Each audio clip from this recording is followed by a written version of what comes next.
GlobeChain is the largest and fastest growing ESG reuse marketplace that helps companies become more sustainable, save money, and achieve their ESG and SDG targets. GlobeChain connects companies from the construction, retail, hospitality, and office sectors with nonprofits, small businesses, and people to redistribute unneeded items, reducing waste from going to landfill.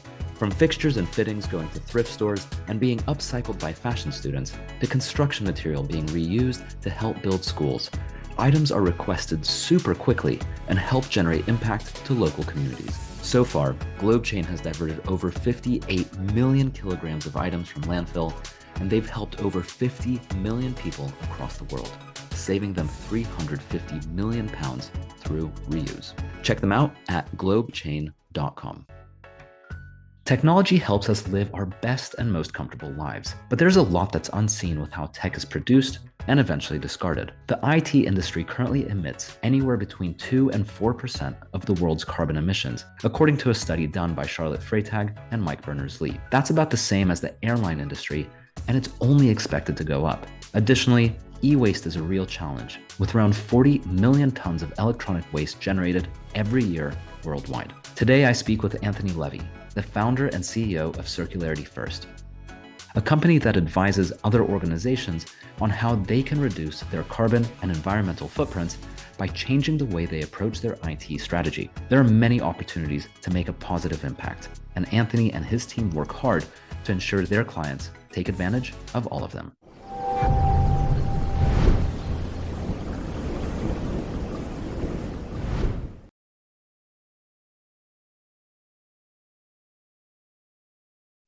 Hey, Anthony, thank you very much for joining. It's great to have you on the show.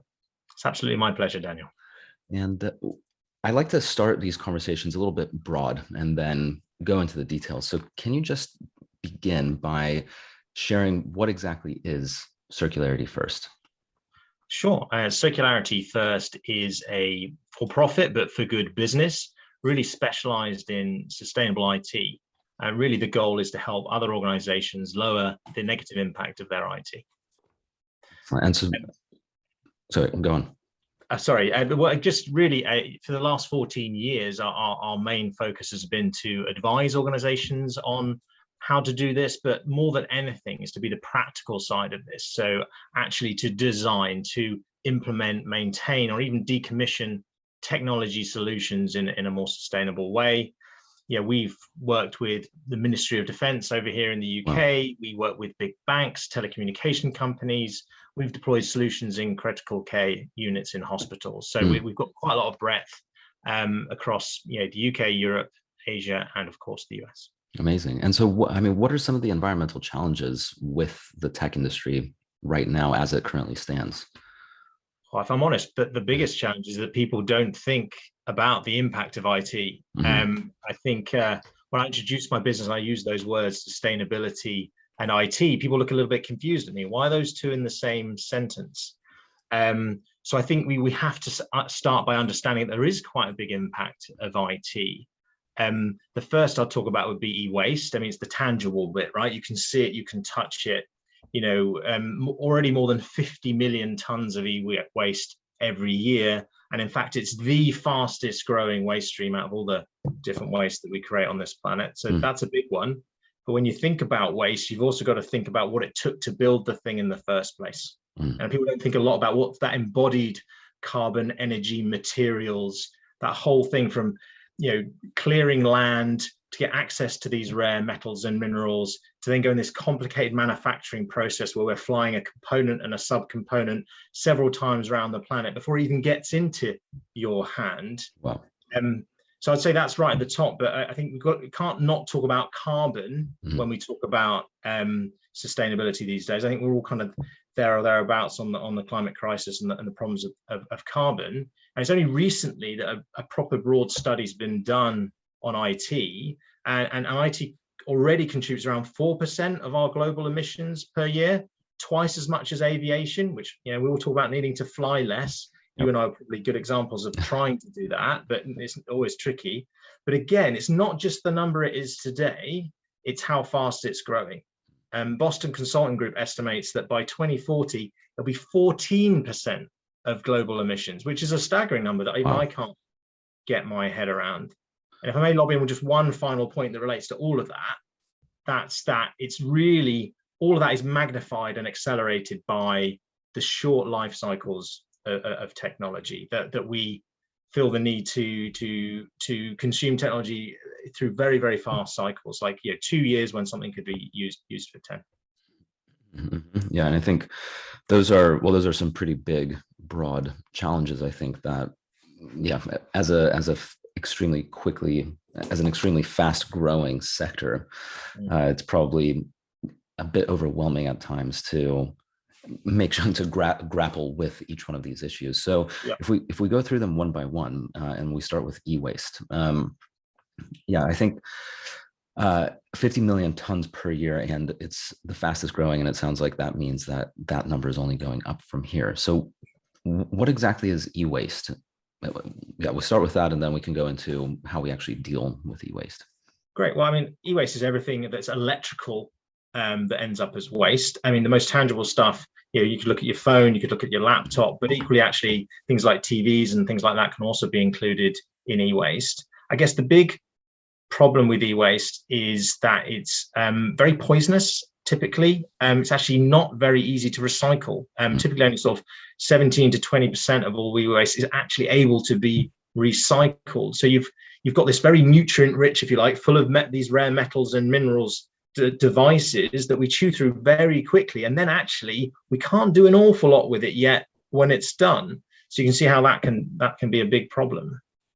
Yeah, and I think one thing that I'm recently learning about is, how do you get these rare metals and all of these minerals and things that need to be used in any technology, whether it's headphones, computer, or even solar panels or wind turbines.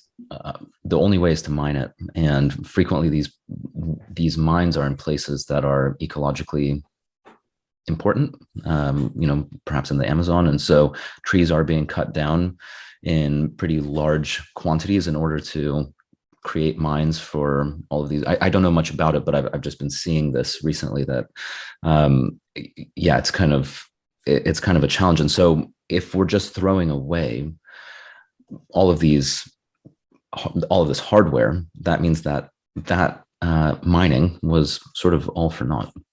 Yeah, and it just has to be done again for the next one and the next one. You're right to highlight the trees, because obviously that's our natural buffer. So it's like a double impact. You're not only just creating a lot of emissions in the process, you're also actually destroying some of the buffer that's used to take it back out. Absolutely. And so what is the solution, or what are you doing with Circularity First in order to really mitigate this, reduce it, reverse it?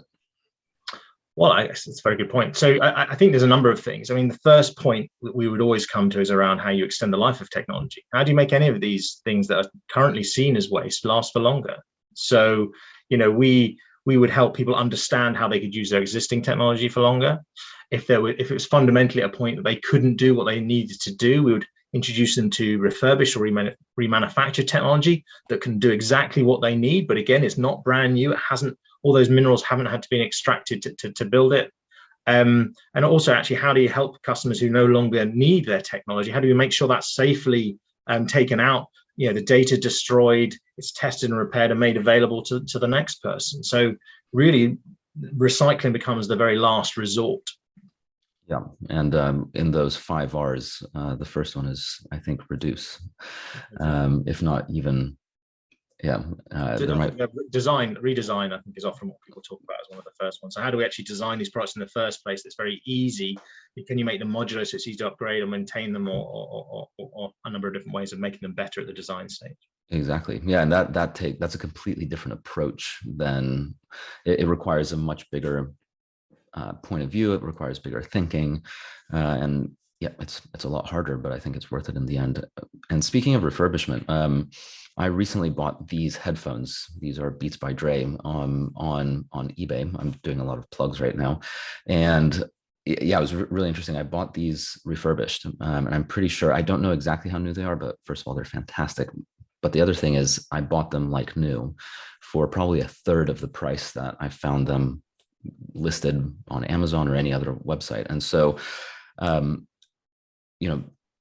the quality is phenomenal. I can't tell the difference other than the packaging that they came in, that they're not brand new.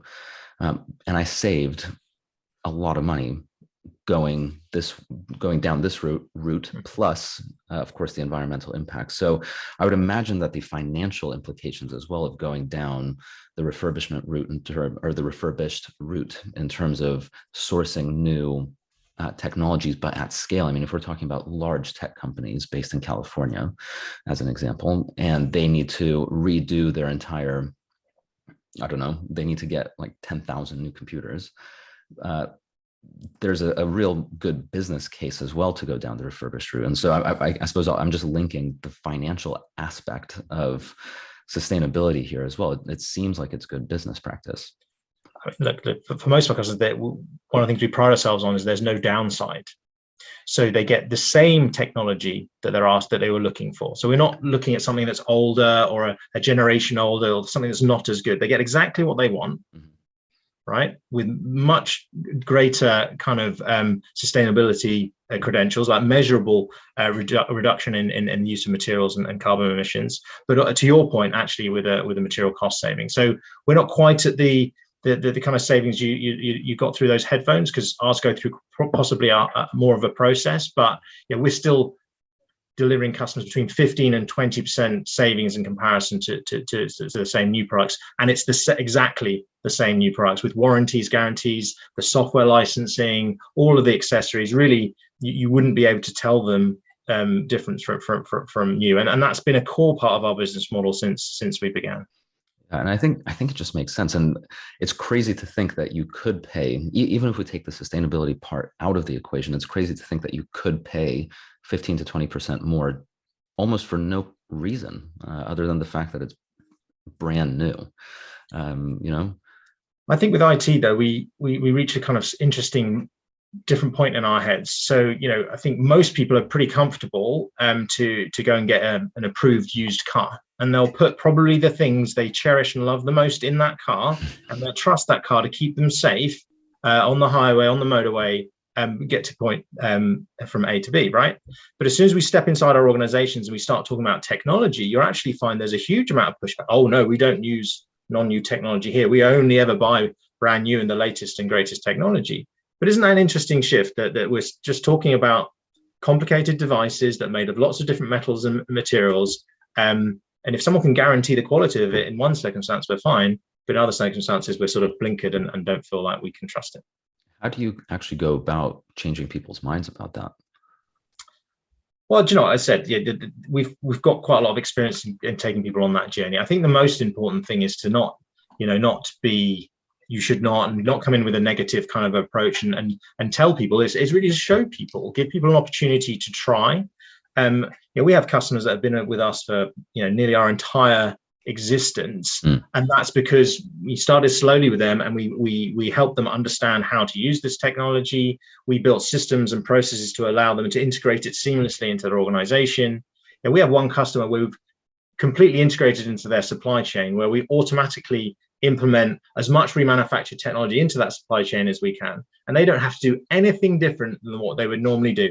I just need one of these, right? Well, and if we've got one, we'll try and get them a remanufactured one, and they just bank the savings and the simplicity all the way through. So I think start small, give people a chance to try, and very quickly when they'll see the quality, they'll see the reliability, and people will naturally want to do more and expand.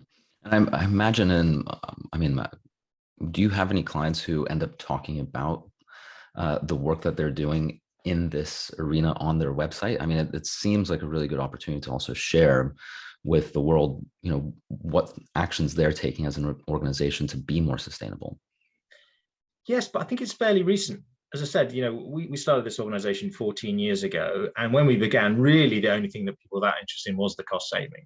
And we ended up doing good by stealth for quite a long time. But I think your point is right. Things have changed. And we certainly do have customers now that are more interested in wanting the numbers, the stats, the information to put into their own reports, whether that's their ESG reports that goes to their shareholders or in front of customers to talk about it. So yes, increasingly people are more comfortable. But in the past, do I want to tell people that I'm using remanufactured technology?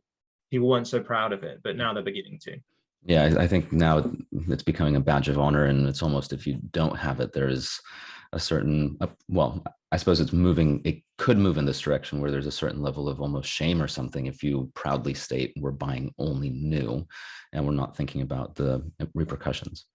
I think we're not quite there, but Mm. you're right. I think from a consumer's point of view, I think if you think about consumer devices, I think people are getting a bit more proud, quite proud to wear vintage clothing. Right. Be proud that they've saw something, off eBay and not be shamed about it. I think organizations have got a bit further to go. I think there is still, whether it's stigma or they worry about perceptions that not everyone's there, but we're on the right path, I think. Mm-hmm. Yeah, it's slowly but surely. And if we go to the carbon aspect of Yeah. IT, so where is carbon generated?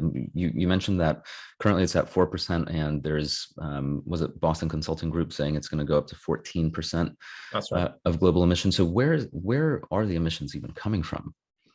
Through the whole life cycle, right? So as you talked about extraction, we were talking about the metals and the minerals, but that extraction process is very carbon intensive, Mm-hmm. particularly for the rarer metals and minerals, because huge amounts of land need to be processed just to get a very small amount of material. Then, of course, shipping that material for it to be refined, then shipping that material to the people who make those little, semiconductors and processors, combining all of that, flying those components around, making the product, actually getting it into the user's hands. Of course, there is an element of energy use. Can't ignore the fact that the in-life energy use is material. I think the stat around data centers now, if data centers were a country, if you measured all the data centers of the world as a country, they'd be the third largest consumer of energy. Wow. And of course, energy itself, as we know, contributes a huge amount to emissions. But even afterwards, even the disposal, even the recycling or the scrapping of these devices has an emissions footprint. So, combine the whole thing, and you can start to see, when you magnify up, everyone has all these devices. The organizations have huge devices. All the systems and networks that connect it all up from the data centers. That the emissions ramp up very, very quickly. And so I mean, what do we do about that? It sounds like using refurbished is one big answer, just because, it reduces the need to fly stuff around, mine new elements, create new things. But in terms of the actual, well, first of all, is there anything else? And second of all, what about the actual during the use? How do we approach reducing carbon emissions then? Well, lots of questions in there, right? Well, so yes, of course, the big thing we do is we think about, because the embedded piece is the hardest bit to change once you've made the thing, right? So we talk a lot about extending the life of technology for that reason, as we've explained. But I guess once things are in use, there's a lot of simple things that sound simple, but that need to be executed. There's a very nuanced thing that happens in data centers. When you're configuring a data center, imagine a server like any kind of computer. Imagine it like your laptop. When your laptop's working really hard, the fan comes on. You may have noticed that, right? Yep. When you install a server in a data center, its default position is that the fans would only come on when it's working hard. But actually, most data centers don't configure the servers that way. They configure the fan to always be on. So someone's not going to come in. They don't want to have to change the settings, and they think, it's just best. Let's just make sure it's as cool as possible. But what that means is, let's take a kind of real example. Imagine you've taken a video on your phone. Not only is the video stored on your phone, it's also stored in the cloud, right? In a data center. Yep. And so maybe it's a video you don't even really like. You took a 10-minute long video, and actually you're never going to look at it again, not really interested. You don't delete it, you leave it on your phone. So there's a data center somewhere with a server in it, and that server is spinning away working with you with its fan always on, just in case one day you might want to look at that video you didn't like. So there's a couple of things there. How we configure our technology matters, but actually what we do with the data really matters, because data drives a lot of the volume of what we see. So deleting old data, being efficient with the way we set up devices is important. Energy management software is available that can help with that. But we all, and I'd include myself, can get quite lazy with data. So cleaning off data is a good thing to do as well. Yeah, it's that's challenging, because sometimes you think, I mean, I have photos from, I don't even know how long ago, maybe 10, 15, 20 years ago, whenever iPhones and smartphones became a thing. I have photos from that time sitting on a server somewhere, and to think, I should delete them. What if I want them one day? That's But when are you going to go through and actually look at them, right? exactly. So at some point, so either you, what some of the suggestions are, like download them to some sort of hard device, like download them to sort of fixed storage. Yeah, if you're ever actually going to go through them all and find that one moment that you probably won't even remember there, then you can have access to them, a bit like that box of photos you have under your bed. Exactly. But you magnify that up in any other way. So I use the personal example, but it's exactly the same for organizations and their data. Of course, some data has to be stored. There are certain types of data that's by law has to be protected, but most of us just think of storage as free, and we'll just keep adding more and more things to that pack. And if you have it in live accessible storage, that has a weight, that has a carbon weight, and that we need to consider. Equally, we should probably think about when we're using video and live streaming, because actually there's a carbon weight to all of that too. So getting the habit perhaps of switching off video halfway through or after 10 minutes of a video call can reduce the carbon footprint of the things we do as well. There's a lot of things to do. How do you motivate an organization or even an individual to make these kind of changes when the impact is so sort of, it's not tangible, it's not in your face, it's a concept? You're telling me all of my photos are sitting in storage somewhere, which makes a fan go, and that's carbon, but I'm sitting here thinking, okay, I mean, I hear you, I believe you, yeah, but it's so far away that, so how do you motivate people? It's a great question. I think that's the genius of some of the branding of things too. Like the cloud makes it sound all light and fluffy, like it doesn't have a footprint, right? So no, it's a really good point. So how do you motivate people to go on this journey? Well, I think for the most part, people are sort of, there's a number of factors. Most people are actually just starting to put their hands up. So most organizations are now saying, we're going to be net zero by, and they're looking around at their peers. Oh, we're going to be net zero by, let's say 2035, right? Okay. So that starts the ball rolling, right? Then possibly they haven't even done a carbon footprint, but they'll go and do a carbon footprint. And then what they'll realize is their IT is probably somewhere between 5 and even 20% of their overall carbon footprint. Wow. They'll go, oh, okay. And then the call will go to the IT person, right? And they'll have to start looking at it. And when they start to do the analysis, they'll see that there are big gaps there. I mean, we don't see it as our job necessarily to get people off the start line. We're really trying to help people that are putting their hands up and want to do something. So, our role as an organization is to sit down with people once they've set themselves a goal. For example, they've set themselves a goal. We will then help them with the how. You will sit there in the advisory layer and support them with the how, and then actually doing it with them and making it work. I think there's going to be enough pressure from customers, from employees, investors already driving organizations to become more sustainable. And what will come with that, if that's not enough for organizations, governments are going to mandate it. There's going to be carbon tax at some point. I don't know if you've read, like in Denmark, that's as high as $160, I think it's $159 per ton. Oh, wow. So there's a lot of different mechanisms that are going to cause sufficient pressure for people to start. The gap that we see is that people don't know where to start once they've started moving. So that's where we step in. Gotcha. Yeah. Well, admittedly, I forgot about the net zero concept at that moment, and that makes a lot of sense because there has to be some kind of driver other than the feel good factor, and clearly that's will come down to cost again, like you said. So when carbon tax comes, people will be feeling the actual cost of the carbon emissions, and at that point, even the most, let's say, negative on climate change will feel like they'll have to do something.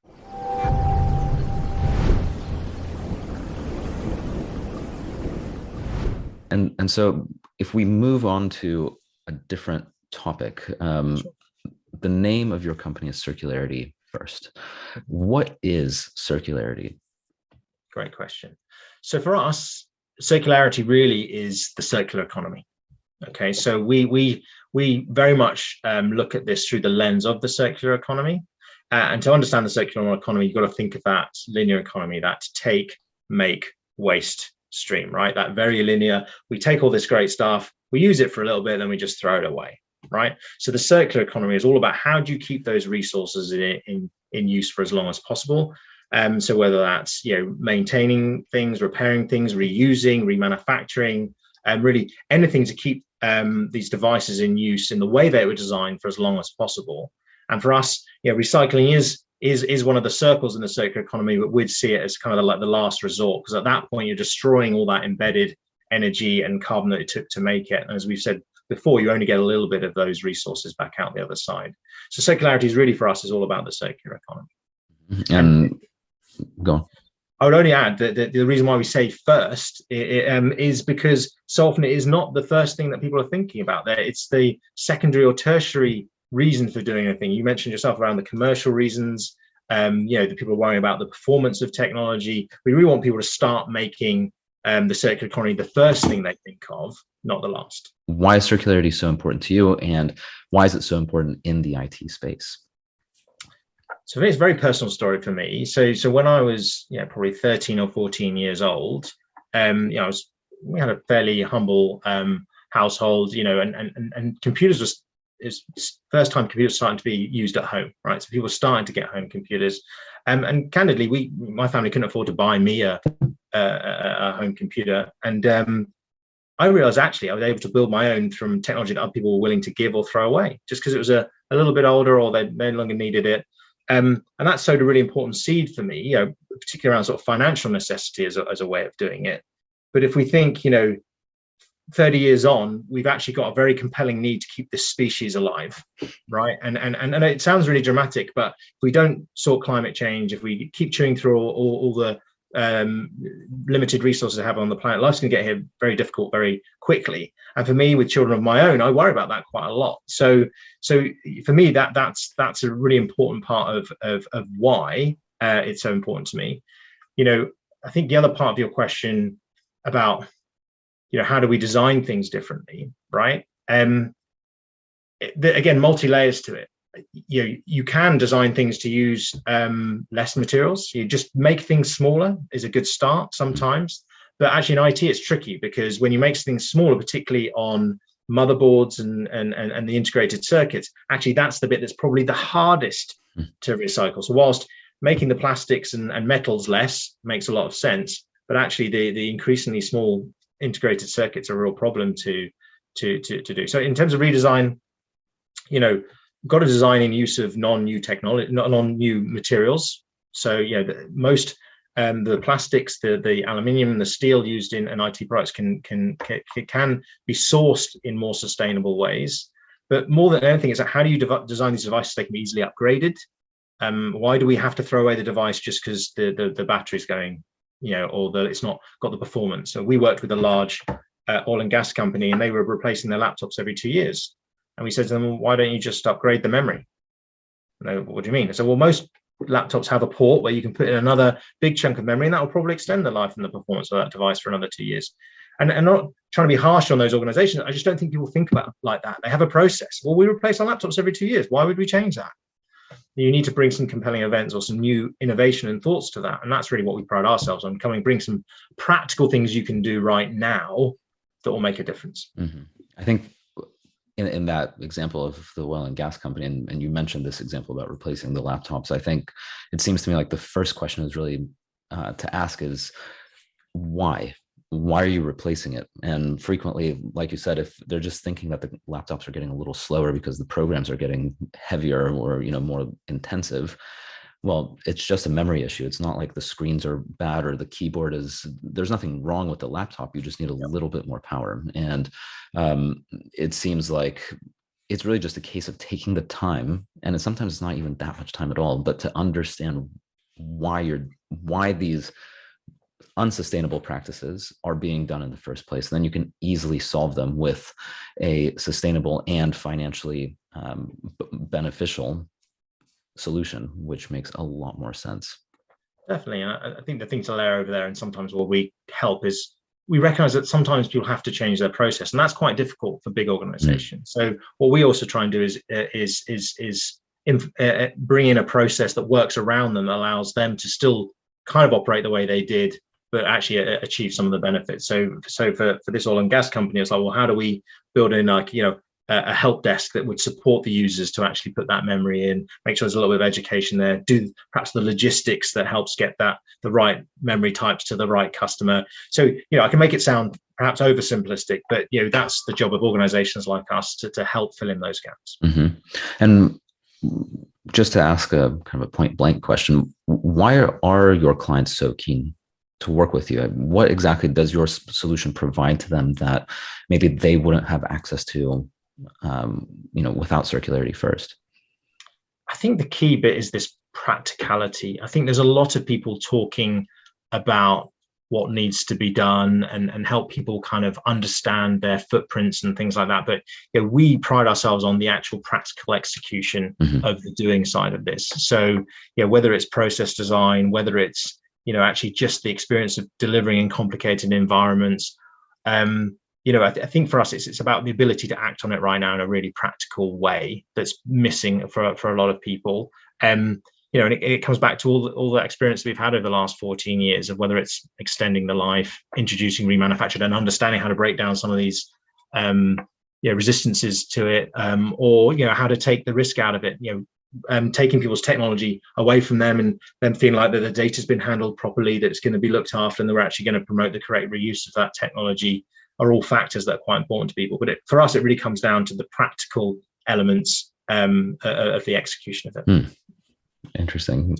Going back to the circular economy, one with the tech side, I imagine a circular economy, and I'm speaking more broadly now, when it comes to technology, whether it's laptops or even cars or wind turbines, just to have a large scale. That kind of the idea behind the circular economy, as far as I understand it, is in essence imitating nature, because in nature, like in a forest, as an example, there is no waste. The waste product is the source for new growth. For example, leaves fall off a tree, that's not waste, that's actually fertilizer for the tree to grow in the next season, and it goes in a circular fashion. And if you think about the food industry, that's very close to nature, because if you grow corn, then the parts of the corn stalk or the plant that you don't use, you can turn it into fertilizer, etc. But when it comes to hardware, it's much more challenging, at least for me, to think about this kind of to completely remove the waste altogether from the process and the entire life cycle, because to think of using a microphone as fertilizer for a new microphone to grow out of it just doesn't work that way, obviously. So,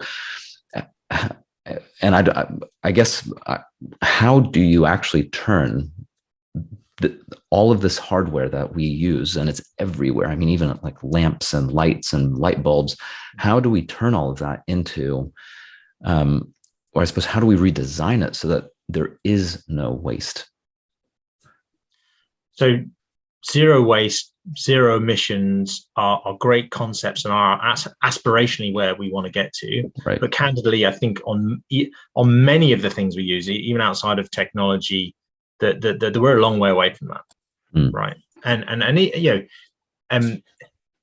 Even in terms of the things we need to do, we don't actually necessarily need to get to zero in all things, but we have a lot of work to do. So there's a lot of questions in that.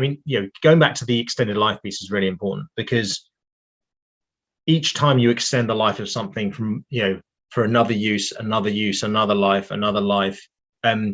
you keep sort of halving the impact through each of those cycles, right? So there's Philips did this whole study around how can they provide light as a service. So rather than chewing through light bulbs, if they're rather than trying to sell light bulbs, they actually want to sell a service. What they're then inspired to do themselves is to make a light that never fails, because they don't want to send an engineer out to replace that light bulb. Right. And they weren't sort of saying, oh, it's all our fault. We keep selling these disposable lights. I don't think they're quite like that. But, if we start thinking about the servitization of things and providing things as a service, naturally, there's a bit of a lens towards how can we make things last as long as possible. Yeah. We can design things that are more modular. So there are phones, for example, that you can buy. I think it's Fairphone, where you can replace the camera, you can replace the battery, you can replace the screen. So we can make things more modular, so parts of it don't get consumed.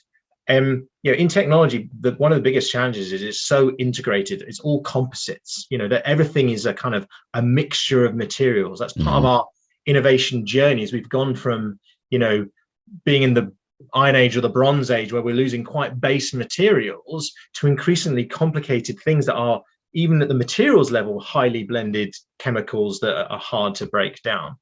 But if we can combine them, in theory, we can uncombine them. We can reseparate them. And there are companies now, for example, I mentioned to you earlier how the PCBs and the boards in our technology devices are one of the most carbon intensive parts. They're also often where some of the rarest metals and minerals are, and it's very difficult to extract. But interestingly, now there are innovations now where they're using biological process like bacterias that will consume some of those metals and stuff off those boards, and then it can be reharvested and reused as a material. So, but none of it's impossible. We just haven't always proved it's possible yet, which is me putting my positive person's hat on. Very good. Yeah, this is a positive person's hat wearing podcast. So good. Yeah, it's a good looking hat. Title. Yeah. And I think what you're outlining is really interesting, and yeah, it's a big challenge, but there are ways around it, and there are ways to make it happen. And how was there a specific moment when you realized that Circularity First and everything you do at Circularity First is the work that you wanted to do and spend all your time thinking about?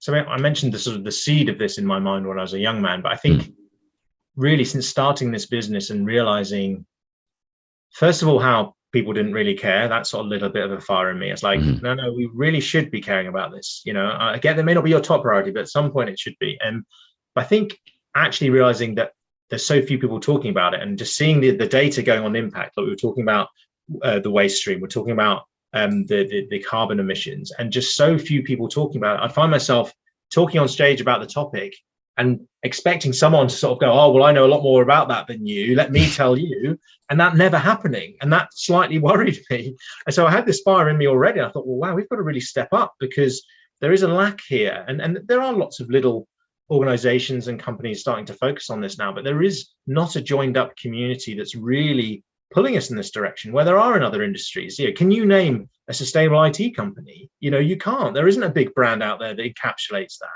There are people trying to encapsulate in other industries, whether you agree with them or not. If I said, name a sustainable car company, you might name one. We can discuss how sustainable we think they are. But it's not happening in IT yet. And it needs to, for all the reasons that we've already discussed. So I think that fire started as a kid, but more importantly, like 14 years ago when we started the business, and has only built. And every year I keep thinking, oh, we've got more work to do. Yeah, no, well, and I suppose as the business grows, you're able to have your impact footprint gets bigger and bigger. But speaking of sustainable cars, if you think about a car, it's a huge piece of hardware, and yeah, there's going to be a lot of probably similar challenges with what do you do with the car once it's done, or when certain parts eventually break down as hardware does. What do you do with all of that? And it seems like those are the exact same questions that they're going to be asking as your clients are currently asking. That's a very good point. And the analogies, it's funny, in technology we often have the car analogies, and whilst they are not completely similar, there are definitely a lot. So if we're using the car analogy, the bit that's not really being done, so we talk a lot about electric cars, right? Very topical. But we're not doing the electric cars, is really doing the full sort of life cycle analysis. So, and I can talk a bit more about this from our side. So we've done the full life cycle analysis of the technology products that we sell, and we get to see all this embedded impact. So it's not just about the energy use that these devices are using today, or the fuel in the car. It's about what it took to build that car. And we're not focusing on that. So, for someone did this analysis, I'd have to dig it out, but basically the break-even point from a carbon point of view for an electric car versus the car you already own is about between 10 and 12 years, depending on how much you drive it. That's from a carbon point of view. And if that's not bad enough, around that sort of 10 to 12 year point, what do you need to do? You need to replace the batteries, which then restarts part of the clock. So there's a real debate about whether buying an electric car when you already have a car is actually any way more sustainable than just driving the one you've got, maintaining it, and trying to drive it less. Yeah, and from the point of view of reducing waste, you may give your current car up, and it's not guaranteed that someone will want to buy it because maybe they, things are moving away, and there's a stigma associated now with buying a petrol or gas car or diesel, and yeah, it's really tricky because if I have, as an example, if I have a diesel car, because at least in London or in the UK, diesel was all the rage for a while. And now I have this diesel car, and actually I'm told this is the worst type of car I could possibly have, buy an electric car. What do I do with my diesel car? And there's all of these taxes that are coming in, especially in the center of London, which makes it extremely unattractive for me to drive a diesel car. But if it takes 10 to 12 years for me to recoup, from a carbon point of view, my investment, so to speak, it's very complicated. I mean, how do you make a decision? But I suppose the trajectory and the momentum of different laws and rules and sort of taxes, it sort of forces people to make that decision, like we were talking about earlier about net zero and changing the way a company works. But in terms of cars, it's really forcing people to make decisions that may actually not be the right one. Yeah. So look, you're hitting on a really, really important point, which is true in every industry, right? So if we talk about kind of the future of the tech industry and where it's heading, what we think is important, we think it needs to be data driven and not just, what's the one problem that we think we need to fix today, is thinking more broadly. So that's why we've gone out and done proprietary research and what they call life cycle analysis of individual products, because the argument in tech is always, oh, well, this one's 5% more energy efficient. Well, but replacing that every 2 years to have one that's 5% more energy efficient isn't as carbon efficient as using what you've got for longer, which is the same argument with the cars. So we worked with a consulting firm called Eunomia here to do an initial study to take all of our top products, literally pull them apart into individual component parts and measure each of those component parts and how carbon intensive they were, and therefore coming up with a total sum of what did it take to build this device. And then we compared it against what does it take versus remanufacturing or refurbishing a device.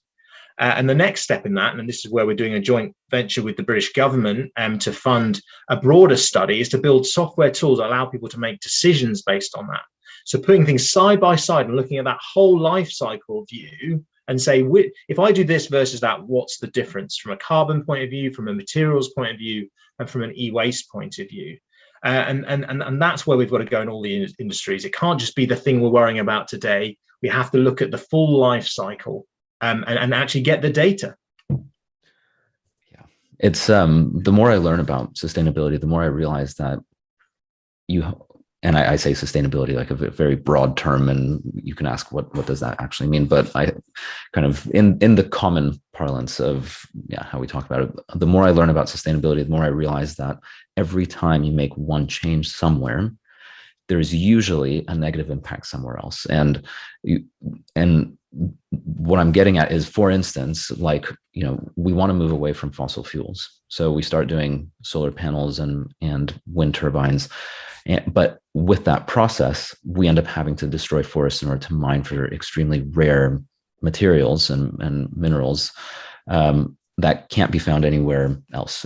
You have to just clear cut a certain chunk of the Amazon, put in a long road in there, and that's the only way. But we do that in the name of not using fossil fuels. And I think you're absolutely right. It's really important that we think bigger picture when it comes to sustainability, because sometimes there are unintended consequences that, when you're really focused on just one specific challenge, like let's stop using fossil fuels. And if you're willing to do anything in order to stop using fossil fuels, then you may actually end up creating other problems that you never thought would have happened. And now you have to deal with those ones, 10, 15 years down the line. And then the cycle continues because you start dealing with that stuff in the same kind of myopic approach just to create new problems. Totally. And you hit on a really interesting point. So if you forgive me for going back to the tech industry, but what you just said, that the same shopping list of metals and minerals needed for this energy transition, for turbines, for digitizing things, for sensors and everything, is the same shopping list of equipment, of materials we need to build technology as a whole. And we've already got demand that we, through all the other metrics are telling us is going like this. Well, we've got this new demand that we didn't really have growing fast before. What's going to happen? And I think that this is the bit that we need to think about what do we think is going to happen now when these things start to pass. So we've just had the chip shortages. Everyone's talking about semiconductors now as a shortfall of semiconductors. I think that's a really instructive lesson of what's going to happen as this planet starts to run out of resources. So the first thing that happens is prices go up and lead times get longer, right? Bit uncomfortable, everyone moans about it. It affects some people's quality of life. It's not great. The next thing that's happened is conflicts start to pop up. Now we're starting to see a few new conflicts. Some of them are very visible, like Russia invading Ukraine, which is pretty horrendous, but that's partially over resources. Things you don't hear about, but down in Africa where they're trying to get cobalt and things like that, you'll have lots of conflict going on there over these metals and minerals. You've got sort of political conflicts, China withholding silicon sand from Taiwan to make, so they can't make more chips because the US is backing Taiwan. So these conflicts are starting to come up, and they're all to do with the reduction in resources, that there are less resources available. And that's only going to get worse as we consume more and more and more. And finally, and this kind of starts to do my mind a little bit, but what happens eventually is we don't have the materials left to continue to evolve as a species. So even some of the things we might have to do to evolve to manage this change in climate, like you were alluding to, we might not be able to do because we don't have the resources. We can't innovate because we don't have the component parts available to us to do it. And that's kind of a bit of a, I don't know what to do with that statement, even when I say it. Right. So we have to attend to these things now. You're right. We can't just assume, rip up everything to resolve some of the challenges we've got. Like people talk a lot about from the energy transition. Yep, solar, wind, all of that. But what about nuclear? It's not a popular thing to sing about. You don't see people walking around going, bring back nuclear, more nuclear. But as an option, it doesn't need as much resources comparatively. It is greener in the sense it produces less carbon and other climate changing emissions, and it produces an awful lot of energy and relatively safely. I mean, everyone thinks of Chernobyl, but actually, how many other nuclear disasters can you think of? So we've got to think more widely, to your point. Yeah, absolutely. And going back to the resource shortage, to think that there's a bunch of these materials just sitting in a landfill somewhere, or in many, many, many landfills, or at the bottom of who knows where. And that is a raw material. That's like the circular economy is, how can you look? At least that's my understanding of the circular economy. It's really asking the question of how can we design a system where the waste becomes a resource. And with the linear economy, take, make, waste, that's not even part of the thinking process. But yeah, if we can redesign and turn that line into a circle and make the arrow point back to the beginning, then all of a sudden every single waste product is an opportunity, and it's a shiny, exciting new thing. And yeah, maybe it's old, maybe it's a little dirty, but if we can find it's kind of like, it's like mining gold, you have to clean off the dross first before you actually get pure gold. And it's the same thing with waste. So that's totally true. And we just see that as you try and intercept those before you get to the very end of it. So rather than assuming that, this iPhone goes straight to recycling, it's like, how do you promote the reuse first? How do you can get more out of it in its original condition? But you're right, that's exactly what the circular economy is about. Each time someone's about to finish using it, how do you close it off and get it back into another use? Or eventually, perhaps it's only worth its metal and material content. But it is that closing the loop, as you referred to, is exactly a big part of the circular economy.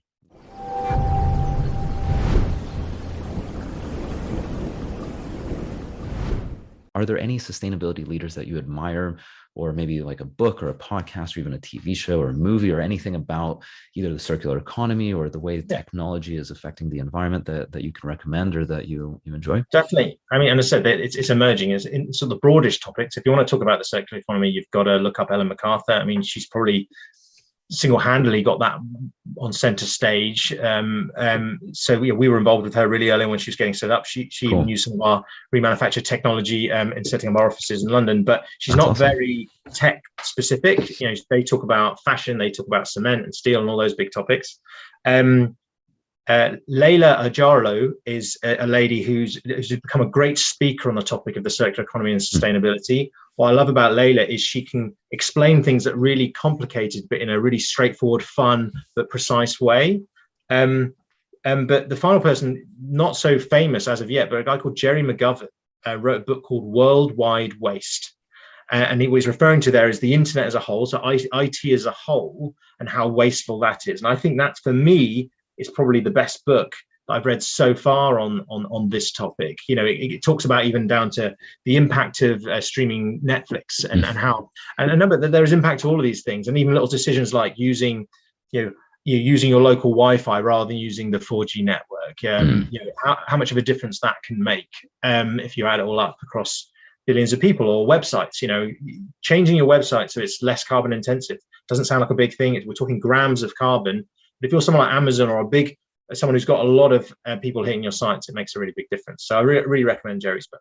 Yeah, thank you. That's that sounds really interesting, and it's probably one of those books that's really eye-opening, and you realize how many things you do on a daily basis. I wonder if he's written it that way. It sounds like maybe he has, where after you read that, you start walking around your flat or your house thinking, I can't touch anything. I have to rethink how I do everything now. And on that point, what can people do on a daily basis to be more sustainable in their daily lives as it relates to technology? Well, two things, and they're very simple and aligned to kind of what I've already said. We've got to try and use everything for longer. Like, the iPhone 14, I'm picking on Apple, it's a bit unfair, but the iPhone 14 is coming out. How many cameras do you need on the back of your phone? Would be the question I'd ask people to ask themselves. Like, I've got one and it's enough, right? Do you need to replace that? Likewise with the car analogy we talked about. Do you need to replace your car with an electric one just to feel good about it? Think about it. Try and educate yourself on whether that's the right thing. And the second point, again, we've sort of alluded to, but it's this whole concept of stop hoarding stuff. If you're not using something, whether it's an old photo or an image or some data, get rid of it. But if it's something physical and practical that has a material worth, let someone else use it. If we all look through all of our houses, there's so many things we've got that we don't use. But if you gave it to someone else, they wouldn't need to buy a new one. And the cascade of that is really significant. There are lots of websites you can do, and you mentioned yourself on eBay, but we here in London, we'll just leave stuff outside with a sign free on it, and someone who needs it will pick it up and take it. And that will just save a new thing not needing to be made. There's a lot of talk about, can we do degrowth? Can we reduce the demand for things? I believe we can, but I think actually we just need to share around all the stuff we've already got. Yeah, and degrowth, and this is a whole another topic, but I think degrowth is a much more challenging thing to focus on and try to do. And there's no guarantee. I mean, you really have to change the way humans think fundamentally, whereas it's much easier and we have much more control over, like you say, just putting out an old couch or whatever with a big sign on it that says free, and someone, in London, I've done that as well. And it's amazing just how quickly things disappear, sometimes within an hour or even faster. And because people are always looking for things and you just never know. And so I think those are both really good points. And what I like about them is they're very easy to think about. I've actually heard, just on the point of removing data, I've heard of some kind of, I don't know if it's like an extension or a little software or something that goes through your emails, and it or even like the files on your computer, and it just starts notifying you like, hey, you haven't touched this stuff in about 180 days. Do you really need it, or can we just sort of get rid of it? And it's a really easy way to make an impact. Finally, Anthony, where can people learn more about your work, and for any organizations that are interested in actually engaging with Circularity First, where can people go to learn and reach out to you? Well, you might imagine we've got some low carbon websites that they can jump on. So there's circularity-first.com. It even has a even lower carbon toggle, so it will go into sort of a black and white mode if you really want to be low carbon. I've got a site that's dedicated to just launched that I'm focused on to put some of my messages on, which is the sustainableitguy.com. But actually, really, this needs to be a conversation. So by all means, dip into those. But feel free to reach out to me directly on my email. We can share that. It's Anthony.Levy@Circularity First, and I will connect you with people inside our organization that will happily guide you on that journey, or if it's appropriate, I can have a conversation directly. This has to be a conversation. I think most people kind of, it just reading the words, it sounds good, or it feels overwhelming. We can just boil it down to the ability for people to act on it now. That whole practicality you kindly mentioned is what we're all about. So if people are interested and they just want to learn a bit more about it or want to know how, that's what we're here for. Great.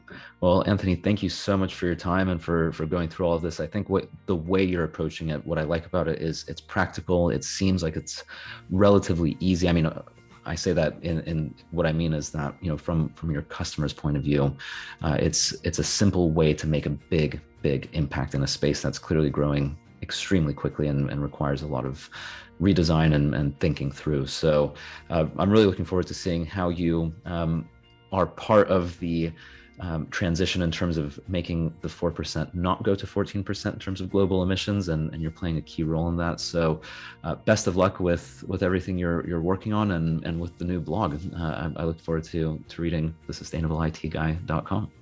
Thanks very much for your time, Daniel. Speak soon.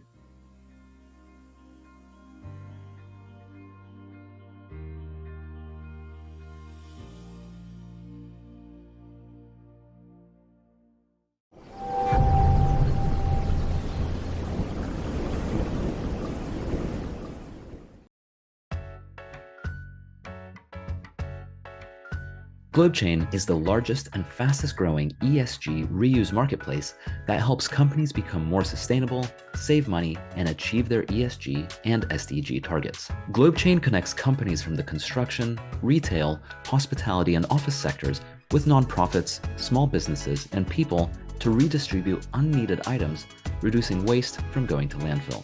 From fixtures and fittings going to thrift stores and being upcycled by fashion students, to construction material being reused to help build schools, items are requested super quickly and help generate impact to local communities. So far, GlobeChain has diverted over 58 million kilograms of items from landfill, and they've helped over 50 million people across the world, saving them 350 million pounds through reuse. Check them out at globechain.com.